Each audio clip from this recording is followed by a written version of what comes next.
seçimlerine taşıyacak kadrolarımızı tamamlamış oluyoruz. AK Parti'nin birlik, beraberlik, kardeşlik içinde değişim iradesinin bir tezahürü olan kongre süreçlerimiz salgın şartlarına rağmen gayet başarılı geçmiştir. Kuruluşundan bugüne partimizde görev almış tüm arkadaşlarımızı kongrelerimizde görmekten memnuniyet duyduk. İnşallah bundan sonraki tüm çalışmalarımızı da bu arkadaşlarımızla omuz omuza yürüteceğiz. Aynı şekilde partimize yeni üye kazandırma hususunda da oldukça başarılı bir dönem geçirdik. Üye sayımızı yaklaşık 11,5 milyona çıkartarak milletimizle bütünleşme konusunda rakipsiz olduğumuzu bir kez daha gösterdik. Kadın kolları ve gençlik kollarımızda da aynı heyecana şahit olmaktan memnuniyet duyuyorum. İnşallah hep birlikte milletimizin umudu olan AK Parti'nin bu vasfını daha da güçlendireceğiz. Bugün Türkiye'de milletimizin ülke yönetimini emanet edeceği yatırım ve üretim konusunda güvendiği bir başka parti yoktur. Yeni yönetim sistemimize geçmemizle birlikte yolumuza Cumhur İttifakı ile devam ediyoruz. Milletimizin yarısından fazlasının desteğiyle yürüdüğümüz bu yolda ülkemizi tarihi bir dönüm noktasından geçirme sorumluluğuyla karşı karşıyayız.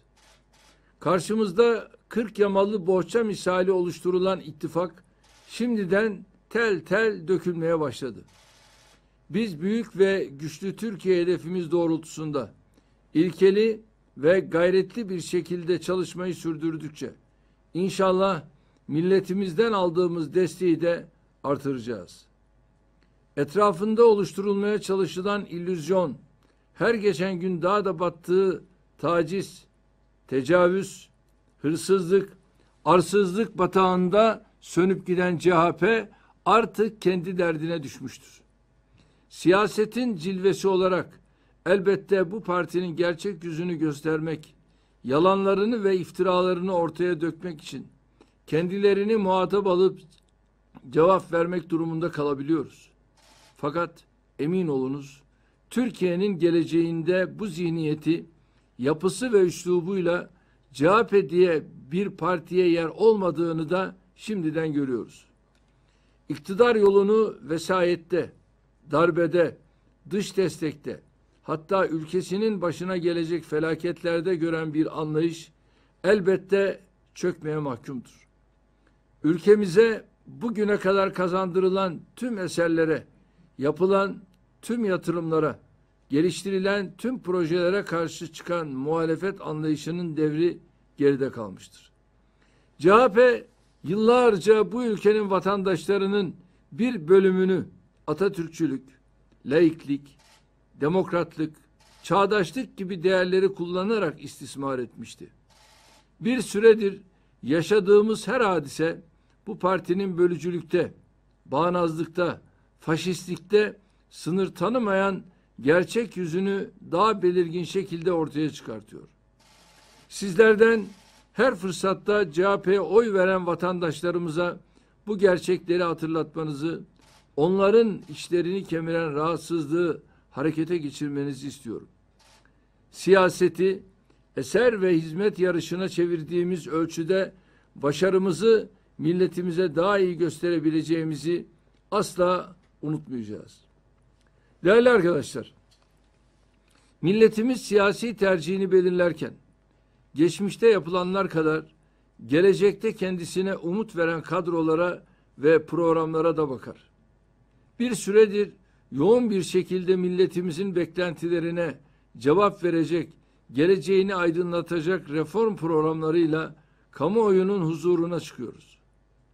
Dikkat ederseniz iktidarda olmamıza, yani sadece elimizdeki işleri yürütsek bile söyleyecek çok sözü olan bir parti konumunda bulunmamıza rağmen reform gündemine en sıkı biz sarılıyoruz.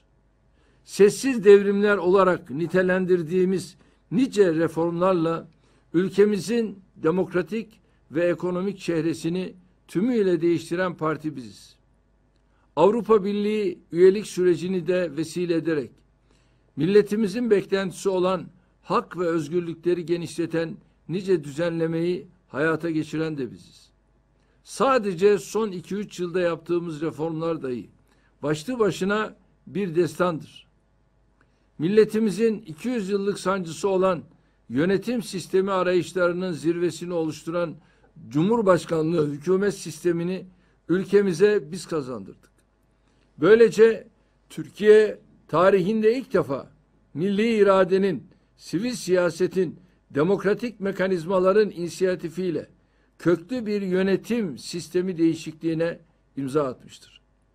Bundan önceki tüm büyük değişimler, tüm anayasalar hep darbelerin veya olağanüstü yönetimlerin ürünüydü. Yargı reformu strateji belgesi, son dönemdeki en önemli hukuk reformlarının çatı düzenlemesiydi. Salı günü bu çerçevede yeni bir adım olan İnsan Hakları Eylem Planımızı kamuoyuyla paylaştık. Önümüzdeki haftada ekonomik reform paketimizi kamuoyuna açıklayacağız. Elbette son dönemin en önemli reform müjdesi yeni ve sivil anayasa hazırlama teklifimiz olmuştur. Cumhur İttifakı olarak anlayış birliği içinde attığımız yeni ve sivil anayasa hazırlama adımımız bu ülkedeki herkesi ilgilendiren bir tekliftir. Siyasi partilerden sivil toplum kuruluşlarına, meslek odalarından akademisyenlere, medyadan iş dünyasına kadar tüm kesimleri bu sürece yapıcı katkı vermeye davet ediyoruz. Yeni ve sivil anayasa hazırlığının günlük siyasetin ve kısır polemiklerin ötesinde bir anlama sahip olduğu amacıyla bu meselenin kendi mecrasında konuşulup tartışılmasını bekliyoruz. AK Parti ve Cumhur İttifakı olarak biz elbette kendi hazırlıklarımızı yapacağız. Kimseden katkı gelmese bile biz kendi hazırlığımızı milletimizin takdirine sunmakta kararlıyız. Ama böyle bir sürecin 84 milyonun tamamını kuşatacak şekilde yürümesi için elimizden gelen gayreti göstereceğiz. İnşallah Türkiye'yi önümüzdeki asırda yürüyüşüne rehberlik edecek kuşatıcı, sarih, demokratik, özgürlükçü bir anayasaya kavuşturacağız. Değerli arkadaşlar, biz ülkemizin gelecek asrını, milletimizin mutlu ve müreffeh yarınlarını düşünürken, şehirlerimizi yeniden 25-30 yıl öncesine geri döndürmeye başladığını görmekten özellikle üzüntülüyüz. İstanbul ve İzmir başta olmak üzere CHP'nin yönetimindeki büyükşehir ve ilçe belediyeleri vatandaşlarımıza hakkıyla hizmet etmek yerine yeniden çöp, çukur, çamur devrini hortlatmışlardır. Bir de utanmadan çıkıp tıkır tıkır çalışıyoruz demezler mi? Milletimiz de bunlara cevabını şöyle veriyor. Takır tukur belediyeler, çukur mukur yollar. Çer çöp mahalleler, çap çamur sokaklar. Evet, lafa geldiğinde ülkeyi yönetmeye talip olanlar daha temel belediye hizmetlerinin bile altından kalkamıyorlar. Seçimlerde bunlar yıkmaya geliyoruz derlerken biz siyasi bir değişimi kastettiklerini sanmıştık. Meğer bunlar gerçekten şehirlerimizi temizliğiyle, yeşiliyle, yol, su ve kanalizasyon altyapısıyla, sosyal hizmetleriyle yıkmaya geliyorlarmış.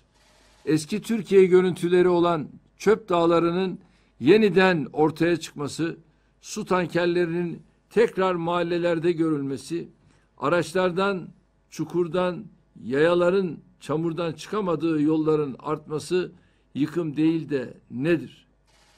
İşin asıl ilginç yanı AK Parti'nin yönetimindeki herhangi bir belediyede ortaya çıksa yeri göğü inletmek için hazır bekleyen çevrelerin CHP'li belediyelerdeki bu görüntüler karşısında kör, sağır, lal kesilmeleridir. Yalan yanlış her haberin üzerine atlayıp bizi linç edenlerin CHP'nin teşkilatlarından belediyelerine kadar her tarafından akan kepazeliklere sırtlarını dönmeleri gerçek niyetlerini ortaya koymaktadır. Biz bunların gerçek yüzünü Cumhuriyet mitinglerinde gördük. Biz bunların gerçek yüzünü Gezi'de gördük. Gerçek yüzünü biz bunların 17-25 Aralık'ta Çukur olaylarında, terörle mücadelede attığımız her adımda gördük. Biz bunların gerçek yüzünü 15 Temmuz'da tankları alkışlarken gördük. Biz bunların gerçek yüzünü Boğaziçi meselesi başta olmak üzere çıkarlarına dokunduğumuz her yerde gördük. Evet, bunların derdi milletin veya ülkenin hukukunu, hakkını savunmak değil, marjinal ve çarpık ideolojilerini toplumun tamamına dayatmaktır. Kendileri gibi düşünmeyen, kendileri gibi yaşamayan, kendileri gibi konuşmayan, kendilerine boyun eğmeyen herkese fütursuzca saldıran, küçümseyen, hakaret edenlere meydanı bırakmadık, bırakmayacağız. Tabii bunlarla mücadele ederken ülkemizi kalkındırma, büyütme, güçlendirme kararlılığımızdan da zerre taviz vermeyeceğiz. İşte geçtiğimiz günlerde 2020 büyüme rakamımız %1,8 olarak açıklandı. Türkiye küresel sağlık krizinin yaşandığı bir yılda büyümesini sürdüren az sayıdaki ülke arasında yer aldı. Büyümenin tarımda %4,8, sosyal hizmetlerde %2,8, hizmet sektöründe %2,5, sanayide %2 gibi oranlarda seyretmesi dengeli ve güçlü bir altyapıya sahip olduğumuzu gösteriyor. Aynı şekilde Şubat ayı ihracatımız 16 milyar doları geçerken ihracatın ithalatı karşılama oranı %83'e yaklaştı.